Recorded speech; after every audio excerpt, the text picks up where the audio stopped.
tout le temps en science de savoir résoudre ce genre d'équation de manière numérique. On l'a vu avec la solubilité f de s égale 0 ce matin.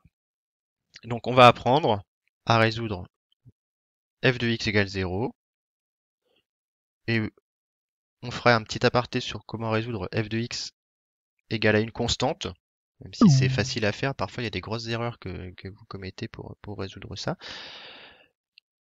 Et donc, il peut y avoir plusieurs raisons à l'envie de calculer ce genre d'équations. Soit parce qu'on ne sait pas les résoudre à la main, c'est ce qui était arrivé à certains de vos camarades en TIPE, j'avais fait ça avec des personnes en TIPE pour qui on ne pouvait pas résoudre à la main, ce qui arrive quand même assez souvent en science, hein, dès lors que vous mettez des frottements par exemple en mécanique, bah, vous êtes très vite embêté.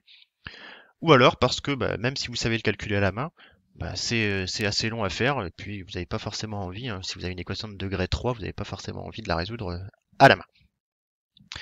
Donc ici, on va prendre quelques hypothèses quand même de travail. Il y a Mathis qui fait le yo-yo entre connecté et déconnecté.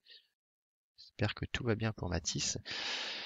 Donc on va noter AB, l'intervalle de recherche. Évidemment, je ne peux pas rechercher la solution sur R tout entier. Ce n'est pas possible. Donc on travaille sur un intervalle AB. On va prendre là une fonction f qui est continue sur AB.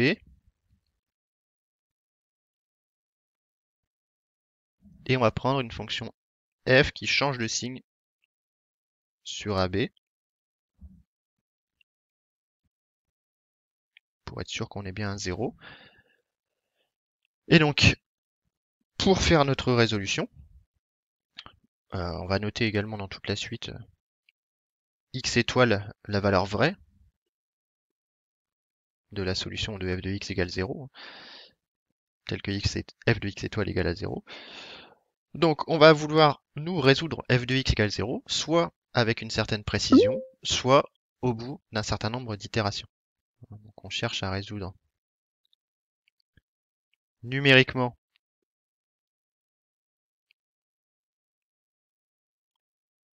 f de x égale à 0. Donc il y a principalement deux choses qui vont nous arriver, soit avec une certaine précision qu'on va noter epsilon pour nous dans ce chapitre, soit avec une certaine précision, souhaitée, que je note epsilon.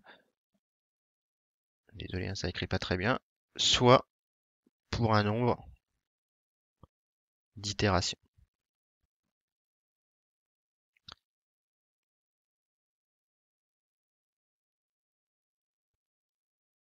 Donné. Donc soit je travaille en nombre d'itérations, je veux savoir quelle est la solution au bout de 100 itérations, par exemple, soit je vais travailler avec une précision souhaitée.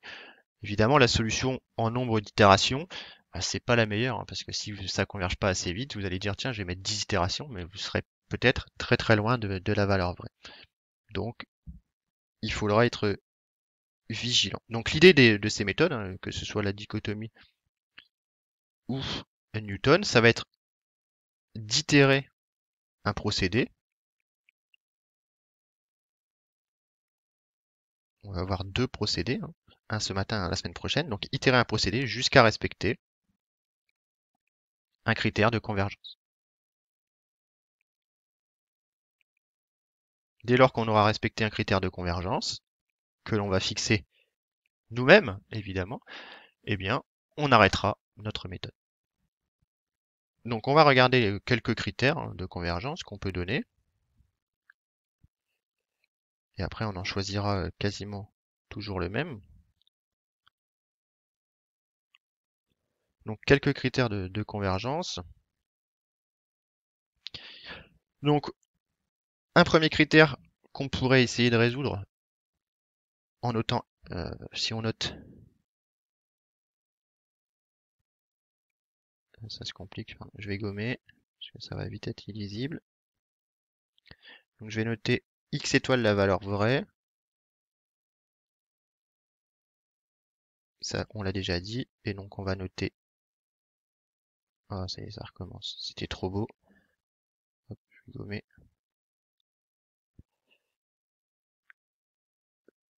Voilà. Tout va bien. En fait, il faut pas se poser sa main sur l'écran. Très pratique. Donc, on note R ou XR, le résultat numérique de la méthode.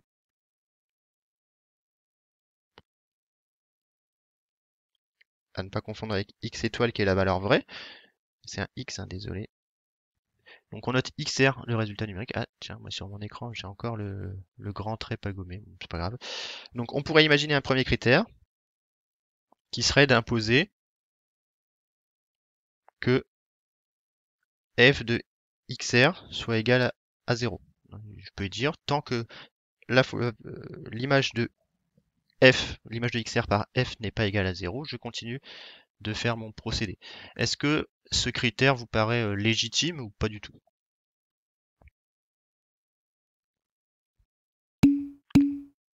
Légitime?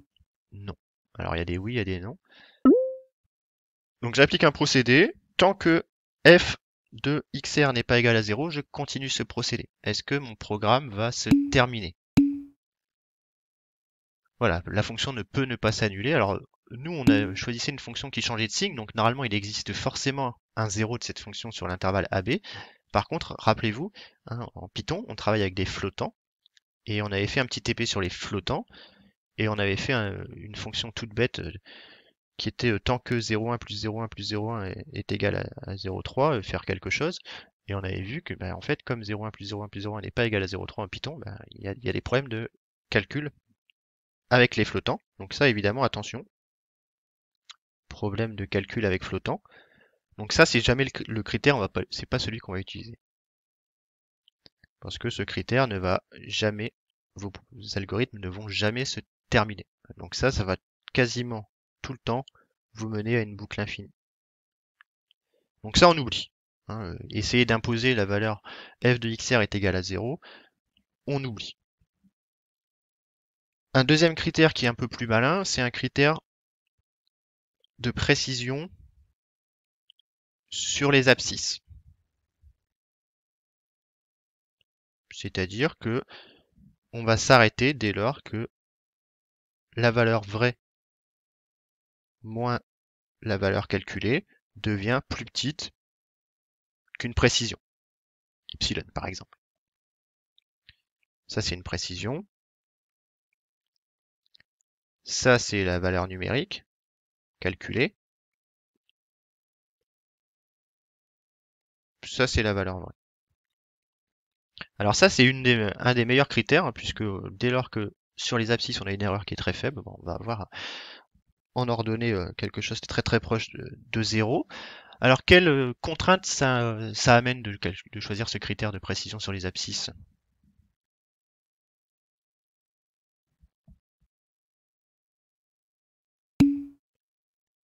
Choisir epsilon. Alors ça, c'est pas une contrainte, c'est vous qui allez dire, tiens, aujourd'hui j'ai envie de travailler avec 4 chiffres significatifs, je prends epsilon égale 10-4. Ça, c'est pas vraiment une contrainte, c'est vous qui allez imposer. Alors évidemment, si vous choisissez un epsilon de 10-20, oui, ça va être un problème, puisque je vous rappelle, la précision machine est à 10-16.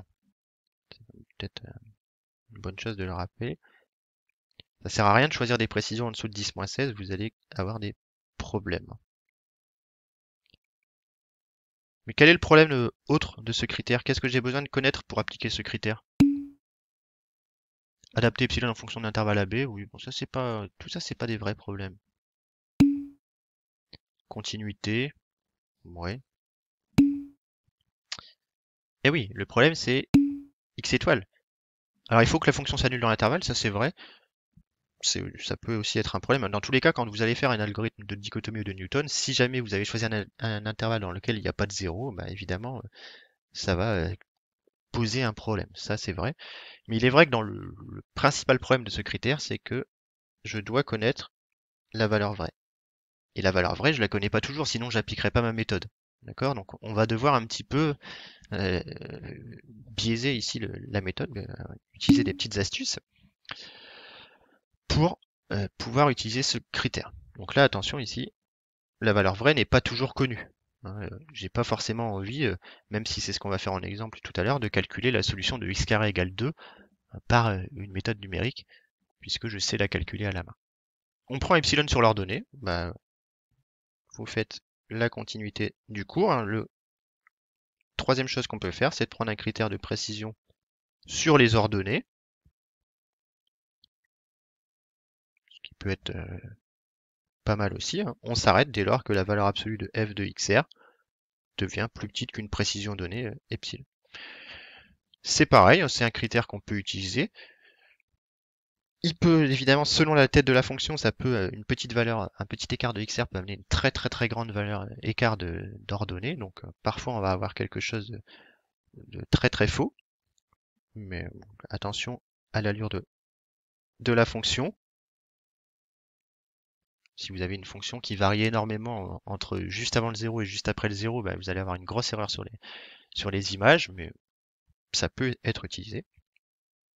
Donc les deux qu'on va principalement utiliser cette année, ce sont les critères sur les abscisses et les critères sur les ordonnées. Alors avec encore plus sur les abscisses. Et donc comme je le disais juste avant, on peut avoir un quatrième critère, qui est le critère du nombre d'itérations, qui est celui-ci, qu'on peut également utiliser. Alors il est bon parfois hein, quand on a des doutes sur la solution, est-ce qu'il y aura une solution ou pas, ça peut être intéressant de coupler un critère de précision avec un critère de nombre d'itérations. Ça c'est plutôt pas mal, puisque ça permet d'éviter les boucles infinies. Donc on peut donc je vais effacer la première image. Pour ceux qui sont un peu en retard, n'hésitez pas à faire un petit imprimé écran à ce moment du cours. Comme ça, vous avez à la fin le petit imprimé écran. Dans tous les cas, j'en suis en train d'enregistrer, hein, donc il n'y a pas de vrai problème. Donc on peut coupler, hop, on peut coupler un critère de précision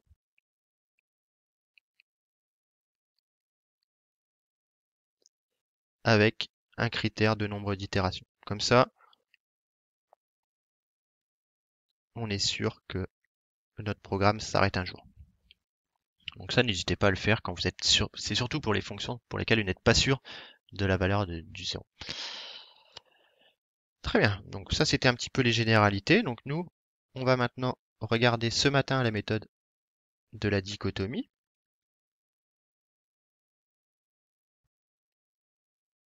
Ah oui, merci. Bon, hop, je recommence. C'était très beau. Je dois avoir un vrai talent d'artiste caché en fait.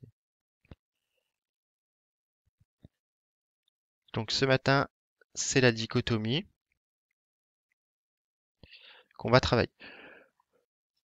Donc la dichotomie, c'est une méthode itérative très simple hein, qui consiste à raccourcir l'intervalle AB jusqu'à atteindre une précision donnée. Et à chaque fois, on va simplement regarder le signe sur quel intervalle ça change de signe. Hein. Donc l'idée est de raccourcir l'intervalle de départ AB, donc deux moitiés à chaque fois.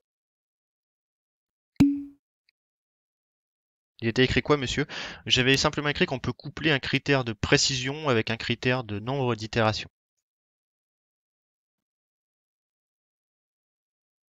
Désolé hein, d'avoir effacé. Mais... Donc l'idée est de raccourcir l'intervalle de départ AB, deux moitiés à chaque fois, hein, jusqu'à ce que l'intervalle soit plus petit qu'une précision donnée.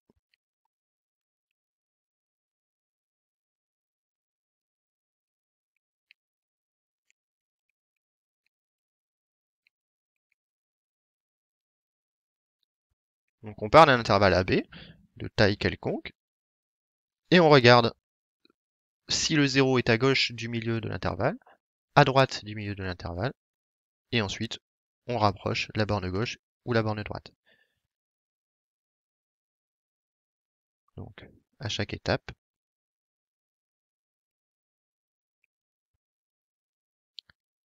on détermine le milieu.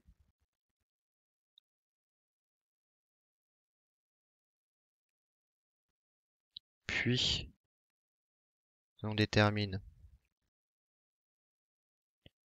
où se situe le 0.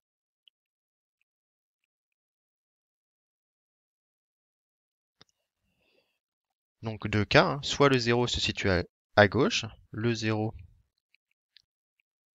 se situe dans l'intervalle. Alors évidemment A et B vont changer, hein. On va réduire l'intervalle à chaque fois. Donc soit il se situe dans A milieu, c'est-à-dire la partie gauche. Dans ce cas, on rapproche la borne droite.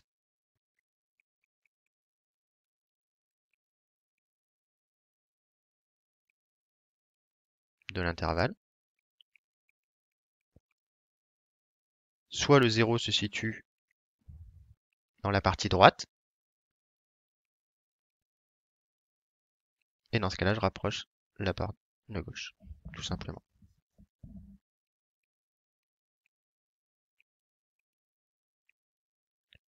Désolé, hein, j'essaie d'écrire proprement, mais c'est tout sauf facile. Donc le 0 se situe dans l'intervalle B milieu. A milieu, ici. Et donc, on rapproche la borne gauche. Et ainsi de suite. Et à chaque fois, votre intervalle est réduit de taille de moitié. Et au bout d'un moment, votre intervalle devient suffisamment petit pour passer en dessous de la précision. Et ainsi vous permettre de tout simplement sortir de votre boucle d'itération. Donc si on fait un petit exemple, on peut faire un exemple sur la résolution de x carré égale 2. Exemple, hein, résolution graphique pour vous montrer un petit peu comment ça marche.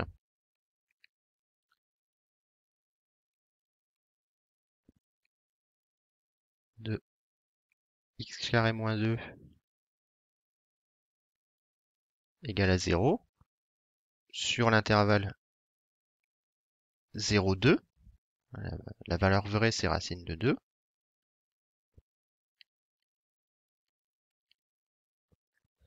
Égale à 1,414, etc. J'ai pas appris toutes les décimales de racine de 2. Mais... Donc, on part d'un intervalle 0, 2. Ah oui, mince. C'est vrai que sur ce logiciel, on ne peut pas faire des traits droits en laissant appuyer. Ce serait trop simple. Donc on va essayer de faire ça proprement. J'ai peut-être pas beaucoup de place.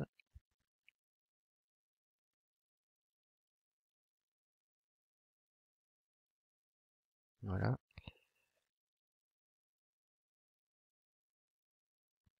Donc on a f de x. X, donc en 0, je vaux moins 2.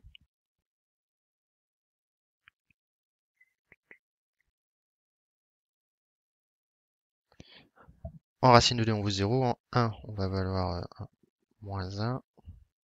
Et en 3, on va valoir 7. En 2, on vaut 2. Ok, on va essayer de faire ça bien. Donc on va tracer la fonction ici. Donc on va mettre moins 2. C'est milieu B, oui. Merci Amar, c'est n'importe quoi ce que j'ai écrit. Merci. 2. Voilà. Et donc on va mettre le 0 ici. Le 2 ici. Le 1 ici. Et le 1,5 ici. Et donc on a une fonction qui doit passer à peu près ici en 0. Alors j'ai pas le droit de me rater sur ce logiciel. Pression.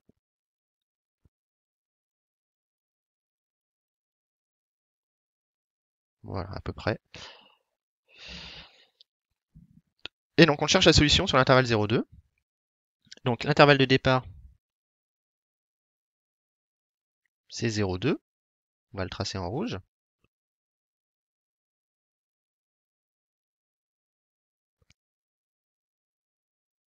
Bon, désolé, hein, c'est pas très droit, mais c'est pas grave.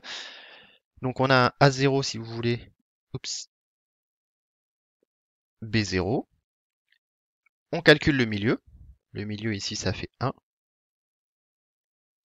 Et on regarde où se trouve le 0. Ici, on voit que le 0 se trouve à droite, puisqu'il est en 1,4. Donc je rapproche la borne gauche. Hop. Et donc mon nouveau A1. Mon nouveau A, c'est A1 qui était maintenant égal à 1. Et par contre, B1, il est toujours égal à B0. Il est égal à 2. Donc ça, c'est mon nouvel intervalle. L'intervalle a été réduit de moitié. Ça, c'est l'intervalle A1, B1. Et je continue. Je recalcule le milieu. Alors, je vais prendre du bleu. Le milieu, ça devient 1,5. Le milieu, le 0, pardon, se trouve dans la partie gauche. Et donc, on va tout simplement rapprocher la borne droite. Donc, on se retrouve avec le B2 qui devient égal à 1,5.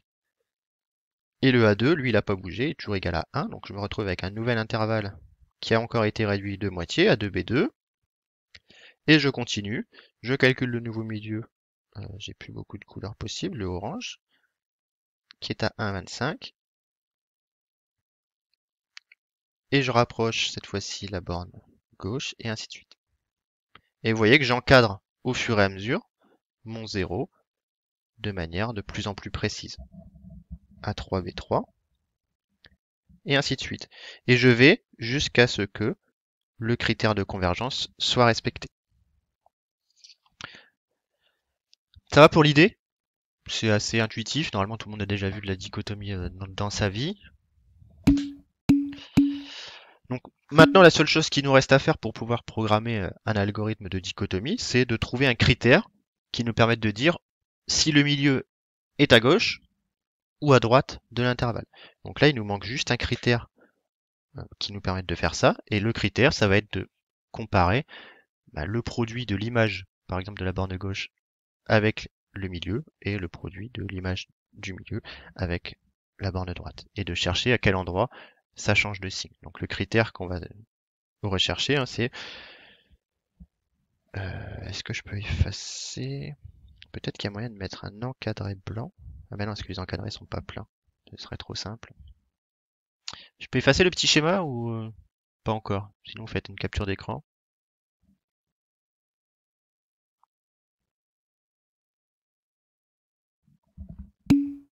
Oui, oui, bon, ok. S'il n'y a pas de gros noms en capital, c'est que c'est bon. Dans tous les cas, encore une fois, hein, vous aurez tout ça après. Donc le critère qu'on va s'imposer, donc il nous faut simplement un critère.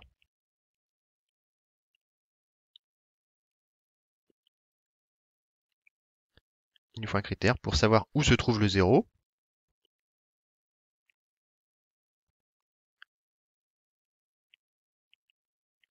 Donc en fait, simplement, à chaque étape,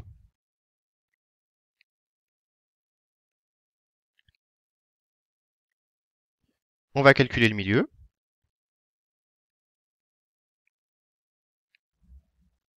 Premièrement. Et ensuite, on évalue le produit f de A fois f de milieu. Par exemple, hein, on pourrait faire f de B fois f de milieu. Et donc si f de A fois f de milieu est négatif, ça veut dire qu'il y a eu le changement de signe sur cet intervalle, c'est que le 0 appartient à l'intervalle, à la partie gauche, hein, alors le 0 est à gauche. Avec des guillemets évidemment pour à gauche, vous avez compris, il est dans la partie gauche de l'intervalle, c'est-à-dire dans l'intervalle A milieu. Donc on rapproche B. Si f de A est négatif, hein, pardon. Il manque le plus important. On rapproche B. Et par contre, si f de A fois f de milieu est positif, alors je ne prends pas le cas où c'est nul, hein, puisqu'encore une fois, on a vu qu'avec les calculs de flottant, il n'y avait quasiment pas de possibilité. Évidemment, quand je vais le programmer, je vais mettre un else, comme ça je prends en compte aussi le cas où c'est égal à 0. Alors le 0 est à droite.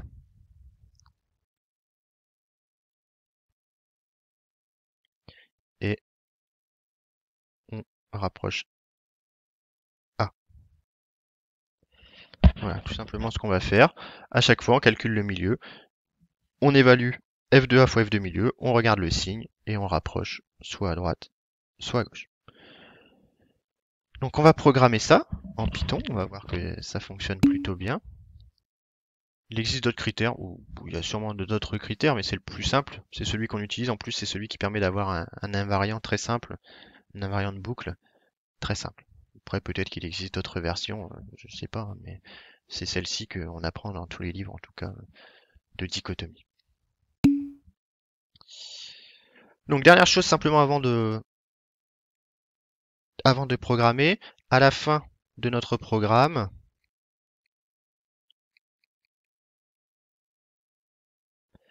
on va renvoyer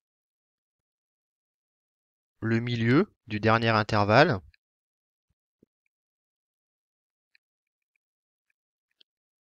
Donc comme j'ai renvoyé le milieu du dernier intervalle, donc si on veut une précision epsilon sur le 0,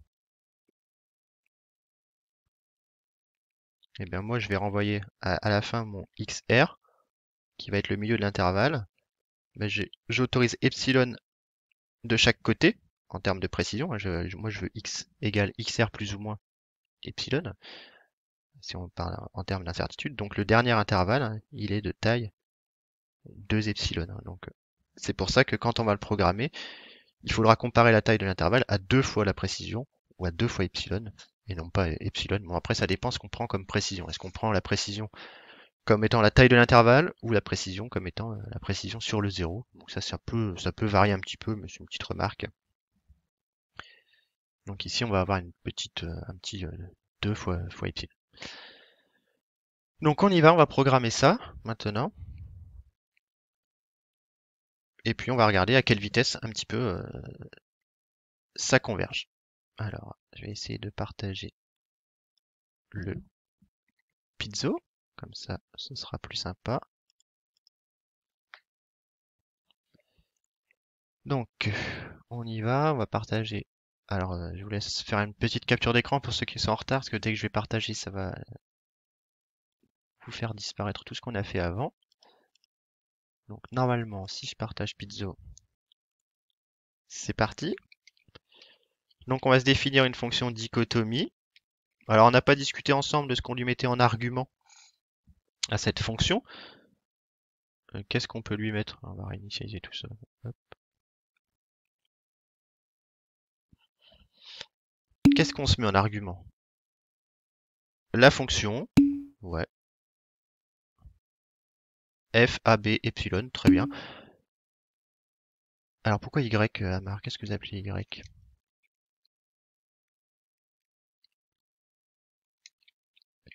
Donc en effet, on va prendre f, a, b, epsilon, f de x égale... Ah, pour l'instant, je suis sur f de x égale 0. Hein. Vous avez raison, sinon il me faudrait aussi y. Hein. Mais je suis sur f de x égale 0 pour l'instant. Donc là, je suis sur une résolution f de x égale 0 par dichotomie sur l'intervalle AB avec précision epsilon.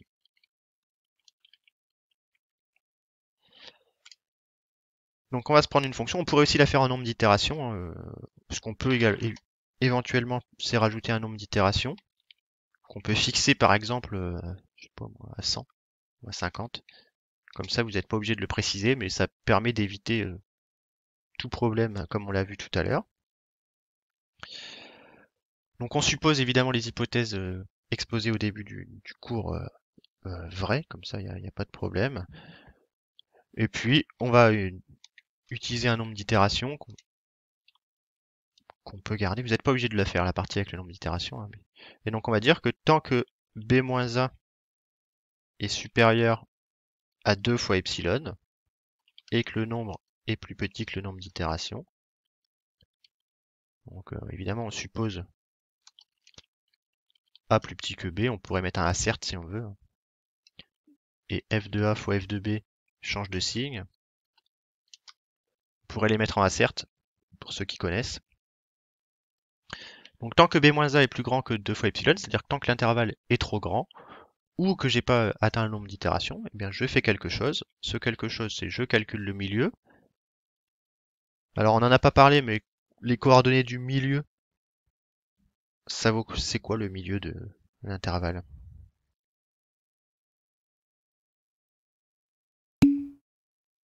B-A sur 2, B-A sur 2, A plus B sur 2. Alors on a les deux propositions, B-A sur 2 ou A plus B sur 2.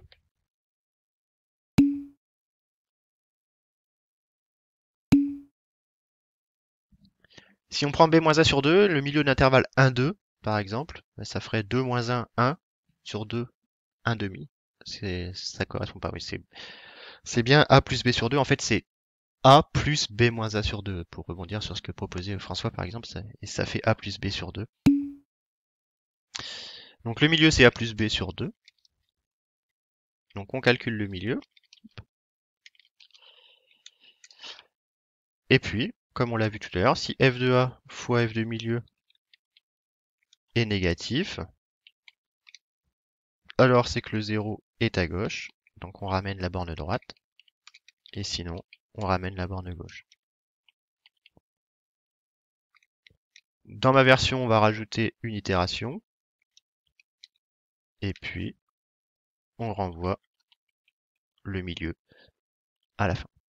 Voilà notre programme. Si on veut l'utiliser sur la fonction qu'on a vue, donc nous c'était t carré moins 2, sur l'intervalle 0,2, avec une précision de 0,01 par exemple, on obtient une solution qui vaut 1,421,875, ce qui est bien une solution proche à 0,01 de la racine de 2.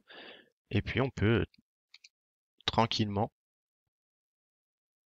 augmenter la précision et ainsi descendre et se rapprocher de plus en plus de la valeur de racine de 2. Ok? Ça va pour le programme?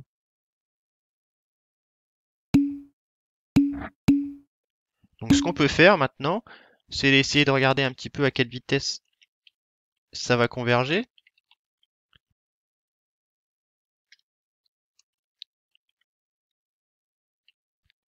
On va réécrire une fonction de dichotomie, mais juste en nombre d'itérations. Et on va regarder à quelle vitesse ça converge. Donc je refais la même, mais en nombre d'itérations. Donc cette fois-ci, je fais n itérations.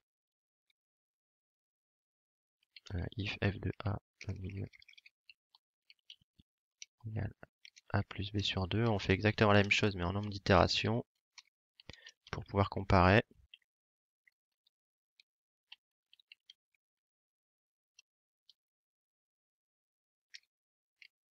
Hop.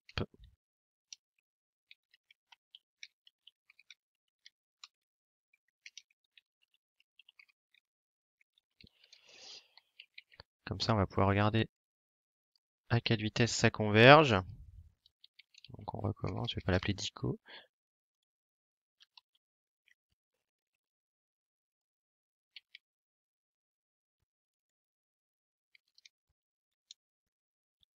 Ok, ça a l'air pas trop mal. Donc on va faire une petite convergence. On va regarder à quelle vitesse ça converge. Donc on va prendre un nombre de différentes valeurs d'itération. Lambda t sert à quoi? Je vais en reparler juste après si vous voulez. C'est pour faire une fonction. Ça, il faut le lire concrètement comme je sais pas, hop, la fonction qui a t associe t carré moins 2. Comme ça que vous pouvez le lire, la fonction qui a t associe t carré moins 2. J'aurais pu écrire en dehors de mon programme def g de t return t carré moins 2 et mettre hop, et mettre g ici directement. Pour ceux qui sont pas trop à l'aise avec les fonctions lambda, ça peut être une autre manière de faire. Donc je vais regarder ce qui se passe. 2, 4 intervalles, 5 intervalles, 10 intervalles, 15 intervalles, je voudrais voir 15 itérations, pardon, je voudrais voir à quelle vitesse ça converge vers la valeur vraie. Donc on va écrire que La valeur calculée, on utilise notre fonction dichotomie. F, A, B, N de I. Donc on va se mettre dans une boucle. I in range de len de N. Donc pour chaque valeur de nombre d'itérations que j'ai envie de tester, je calcule la valeur calculée et je calcule l'erreur qui est égale à la valeur vraie, c'est-à-dire racine de 2. On va prendre en valeur absolue. Racine de 2 moins l'erreur. Donc là, je calcule juste, moins la valeur calculée, pardon. Je calcule l'erreur pour chacune des valeurs de nombre d'itérations. Et je vais afficher cette erreur. Et je vais regarder si ça converge vite. Donc l'erreur de la dichotomie pour n égale, là on va utiliser le point format, et 2 point format n de i,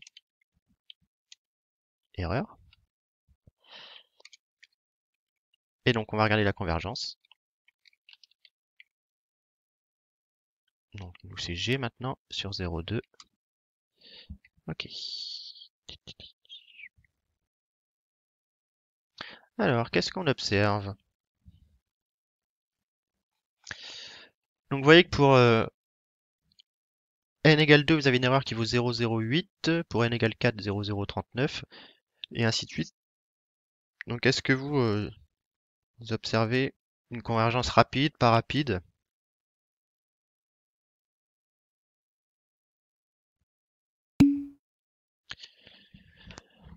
Rapide, ouais, vous voyez qu'au bout de 25 itérations, je suis à 10-8. C'est pas mal. Il me faut combien d'itérations à peu près pour gagner un chiffre significatif?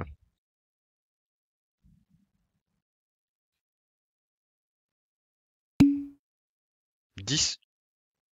Vous êtes un peu 1 à 2. 10 c'est trop, hein. Regardez, vous voyez bien qu'au début, pour 2 itérations, je suis à 0,1 d'erreur. Pour 10 itérations, je suis à 0,001. Donc j'ai gagné 2 chiffres significatifs sur 8 itérations. Donc ça, on va faire le calcul après, vous allez voir que c'est à peu près 3.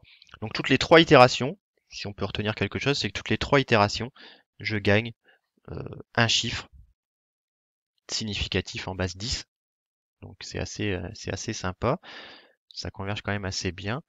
Et donc si on va dans des intervalles beaucoup plus grands, évidemment, au bout d'un moment, on va avoir une précision très grande et donc on va dépasser la précision machine. Et vous voyez qu'au bout d'un moment, vous gagnez plus du tout de précision dès lors que vous avez atteint la précision machine. Donc voilà pour notre petit algorithme. On a vu comment le programmer, c'est pas très compliqué. On a vu comment le tester, ça c'est important. Et puis, on vient de voir à peu près à quelle vitesse c'était en train de converger, cette méthode-là. Donc justement, on peut essayer de calculer combien il y a d'itérations. Ça peut être intéressant. Et de voir à quelle vitesse ça converge. Alors, on retourne là-dessus pour terminer tranquillement. Donc c'est reparti. Donc calculons le nombre d'itérations pour une précision donnée.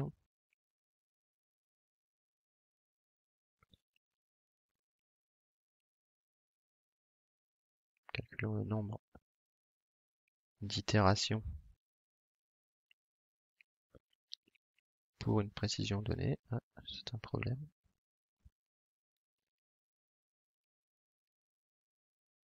Donc on cherche ce nombre, nous. Il me demande si je suis satisfait ou pas. Je sais pas. Donc on cherche n, ce nombre d'itérations,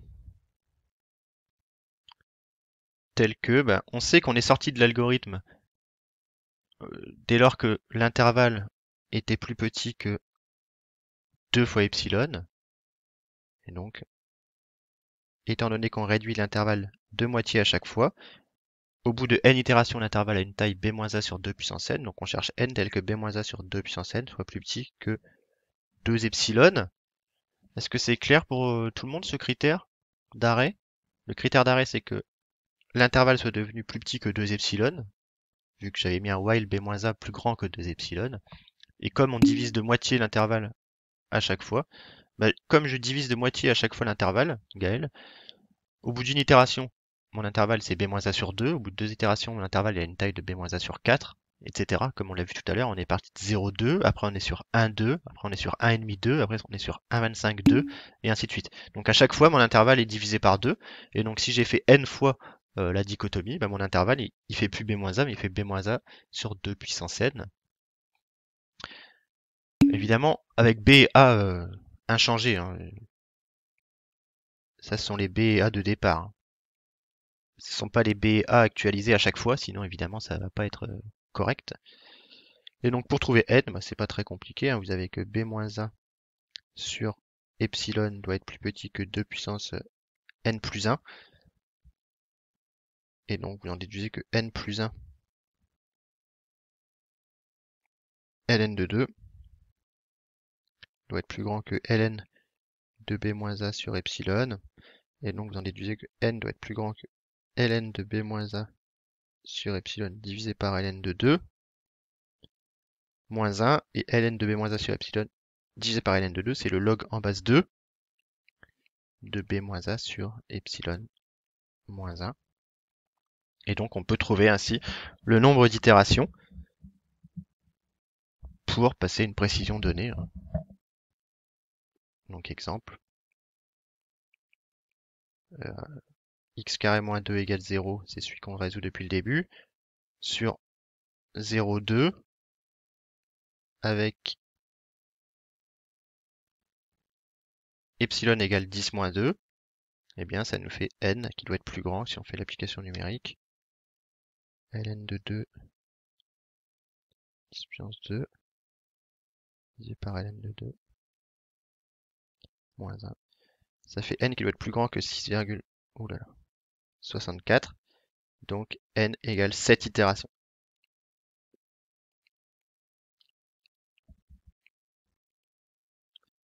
Donc il nous faut 7 itérations pour avoir une précision de 10 moins 2 pour la résolution de x carré moins 2 égale 0. Évidemment, si vous êtes parti avec un intervalle beaucoup plus grand, eh bien, il vous faudra plus d'itérations.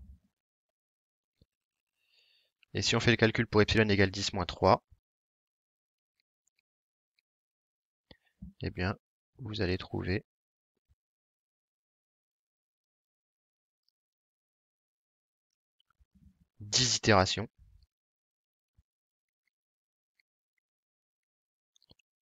Donc c'est environ 3, hein, c'est à peu près, si on peut à retenir, pas mal de retenir ça, c'est à peu près 3 itérations pour un CS en base 10.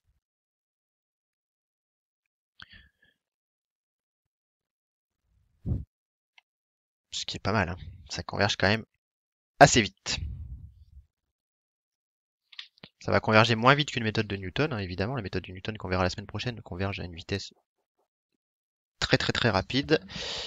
Alors je lui demande 2 petites minutes, j'ai quelqu'un qui vient de frapper à ma porte, j'arrive.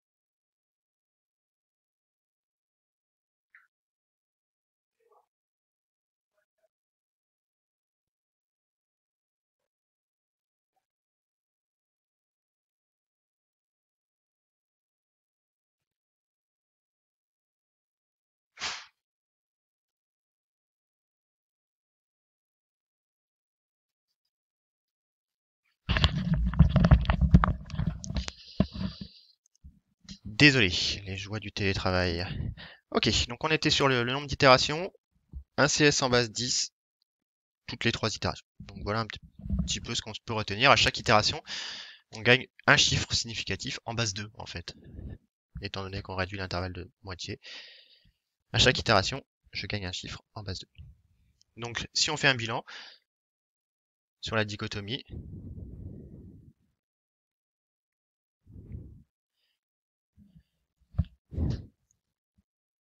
on a en point fort de cette dichotomie, on a quand même quelque chose qui est simple.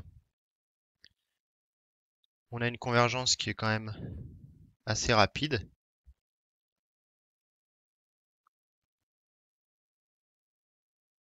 Et on a surtout une méthode qui est fiable, c'est-à-dire qu'elle ne va pas donner normalement des résultats complètement aberrants si on respecte les hypothèses de départ, contrairement à une méthode de Newton qui, elle, va parfois donner des choses complètement aberrantes. Alors les points plutôt faibles de cette méthode, c'est qu'il faut un encadrement de départ, et que parfois l'encadrement de départ, si c'est pas le bon, vous allez trouver quelque chose de complètement aberrant. Il y a des exemples dans le cours de Monsieur Pécheux qui sont assez intéressants et qui montrent que vraiment l'encadrement de départ est important. Et puis un autre problème qu'on peut y avoir, c'est s'il y a plusieurs zéros sur AB, on ne sait pas lequel on va récupérer.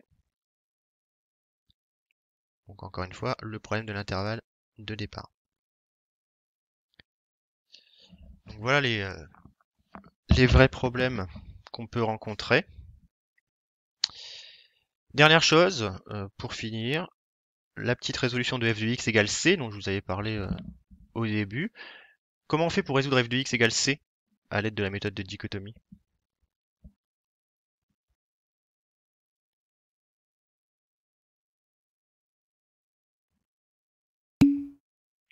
Voilà, Elio vient de donner la réponse à laquelle il faut penser. En effet, si on veut résoudre... Ouais, voilà, on a les deux choses qui viennent proposer, c'est ce qui est bien. Il y a ce qu'il faut faire et ce qu'il faut pas faire. Donc si on veut résoudre f de x égale c, eh bien, on résout tout simplement f de x moins c égale 0. Et on remplace pas surtout le supérieur à 0 par supérieur à c. Ça va pas du tout marcher, ça, sur un critère sur les images pour savoir si il y a un changement de signe avec c au lieu de 0. Ça ne va pas marcher. Par contre, Nicolas, faites attention à ça. Ça va être complètement faussé, votre méthode de dichotomie. Donc, vous faites simplement une résolution de f de x moins c égale 0. Et donc, si on regarde un petit peu sur notre programme, oui, c'est faux, mais c'est bien que vous l'ayez proposé parce que c'est vrai que la plupart du temps, cette idée vous passe par la tête, ce qui peut être légitime, mais en effet, ce n'est pas correct. Donc si on veut résoudre par dichotomie f de x égale c, avec une précision donnée, c'est très simple à résoudre à l'aide de nos fonctions précédentes. On peut définir une fonction g qui est égale à lambda t f de t moins c, et je résous la dichotomie, donc notre fonction dicho, mais au lieu de f, je mets g, a, b, epsilon, et puis ça permet de résoudre ça de manière rapide. Ça c'est, on l'appelle dicho 3.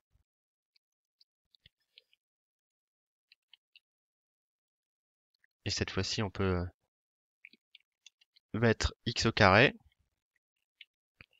entre 0 et 2 égale à 2 avec une précision de 0,01 et on retrouve bien la solution de tout à l'heure. Donc ceux qui sont pas à l'aise avec les fonctions lambda, encore une fois, c'est pas grave, hein. Vous pouvez définir à l'extérieur de votre fonction d'fg avec un return f de t moins c. L'idée c'est vraiment de faire f de t moins c égale 0 et non pas f de t égale c directement par la méthode de dichotomie en remplaçant le 0 par c. Donc voilà comment on peut résoudre f de t ou f de x égale c. Est-ce qu'il y a des questions sur le cours d'aujourd'hui, que ce soit en chimie ou en info? On a fait beaucoup de choses ce matin, c'était un peu chargé. Je suis désolé pour ça, à la base on aurait dû le faire demain.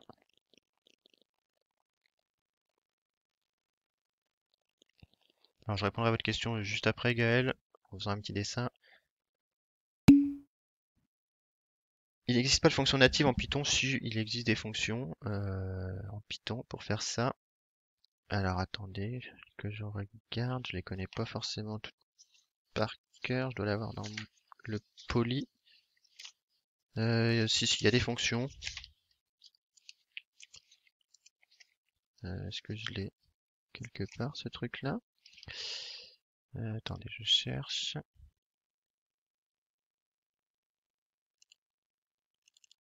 Je regarde dans le poli de Monsieur Pécheux, il a dû les mettre à la fin. Voilà, alors la dichotomie.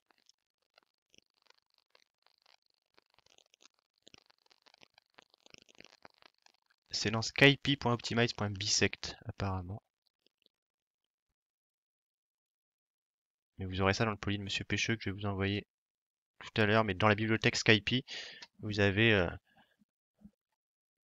une fonction bisect qui contient la dichotomie et vous avez une fonction Newton qui contient la méthode de Newton.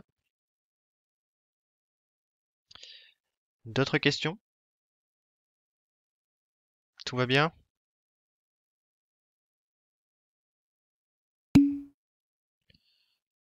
Ok, donc on va s'arrêter là pour ce matin. Je répondrai aux questions de thermo juste après, je conclus ce cours d'info. Donc, on a fini pour ce matin, on a fait pas mal de chimie, pas mal d'infos, donc c'est bien. Demain, on se retrouve à 10h, 10h05, 10h10, pour corriger 2 exos de précipitation. Jeudi, on fait un petit TP de distanciel. Et puis, je vous envoie cet après-midi le poli de cours sur la thermo, à travailler pour vendredi. Et puis, je vous souhaite à tous une belle journée. Je ne sais pas ce que vous avez cet après-midi, mais voilà. Bon courage pour cet après-midi, bon appétit et bonne journée.